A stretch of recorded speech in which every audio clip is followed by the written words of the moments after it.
Hello, this is Blanche Lincoln, and thanks for joining me today. This is something new that we're going to try, and we hope that you all will join us and be consistent about coming on board and sending us your questions. Today, our first question is from Center Ridge. It says, Dear Senator Lincoln, my wife and I depend greatly on Medicare. While we don't believe it's a perfect system, it's sure helping us out a lot right now. We are very fearful that folks in Washington are going to make cuts to Medicare. Do you support cuts to Medicare benefits? Thanks for taking time to answer our question. I do not believe in cuts to Medicare benefits. The fact is I worked hard on health care reform to ensure that what we were doing was going to add solvency to the Medicare Trust Fund so that current Medicare beneficiaries, as well as those coming into the Medicare system, would actually have a system that was there. One of the most important things we can do for Medicare is to make it more efficient. Those efficiencies are going to help us save dollars, put them back into Medicare, and there's so many great ways that we can do it.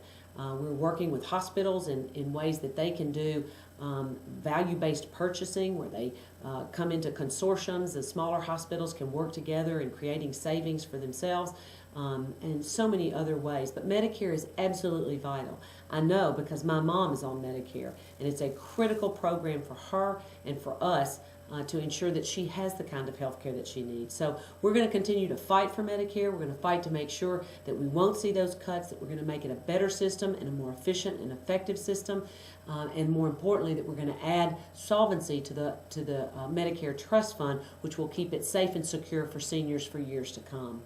So thank you so much for your question. I know it's important to me with my mom, and I'm sure it's important to you all for yourselves and for many other families out there for their aging parents as well. So it's a good question, and we appreciate you sending it in. Our next question is from Paragould. Senator Lincoln, it's no secret that Arkansans are losing jobs right and left, and work is hard to find. I own a small construction business, and our work has run dry for us. We need help, and we need it now. What are you doing for folks who are out of work, and what's your plan for getting the economy back on track?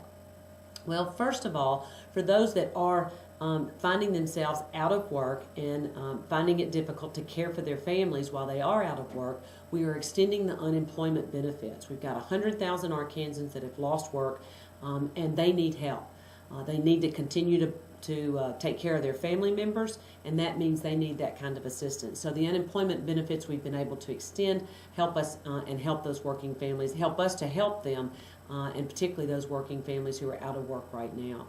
So that's one thing that we're doing. We're also working hard to create jobs. I know I'm trying to use all of the avenues I have, both through the Senate Finance Committee, where I can help provide tax incentives for small businesses and others to grow their businesses. We also are working, I am particularly as chairman of the Ag Committee. I've been able to convince the administration to put $4 million extra into our timber sale program, so as to help our forestry industry and what we're doing in terms of putting back jobs into our forest industry. One of the other things, and it's probably one of the most productive ways to grow jobs, is to increase our exports. And that's one of the other things we've been working on, our trade initiatives, making sure that trade agreements that we've already made are being, our trading partners are being held accountable for. Things like our Cooper Tire facility down in Texarkana, where we were seeing a lot of dumping of Chinese tires. Also making sure in our steel industry that when we see that same dumping from the Chinese steel, that we're holding those trading partners accountable for the injury that they create. And in turn, when that injury is recognized, we can put tariffs on their goods and try to create a greater balance so that our goods are going to have a fair shot in that marketplace. So there's lots of different ways. Opening up new markets. We're working hard with this administration on the free trade agreement with Korea to open up for our beef and rice, but also for some of our other manufactured goods. We're looking at also opening up the Colombian Free Trade Agreement. Right now, our markets are completely open to their goods with no tariffs whatsoever, and yet our goods going into their country suffer. So we need to make sure that there's a fair playing field, and we can do that with some of these bilateral free trade agreements. So we're excited about increasing our exports. We know that's important. It's a great way for us to grow jobs and to grow our economy, and I think that's going to be an important part. One of the things that we did last year was a recovery package, which put a little over a third of that money. I think we had it was about $350 billion that actually went into projects, whether it was water projects or highway projects, other projects that would be contracting out work to our businesses and industries.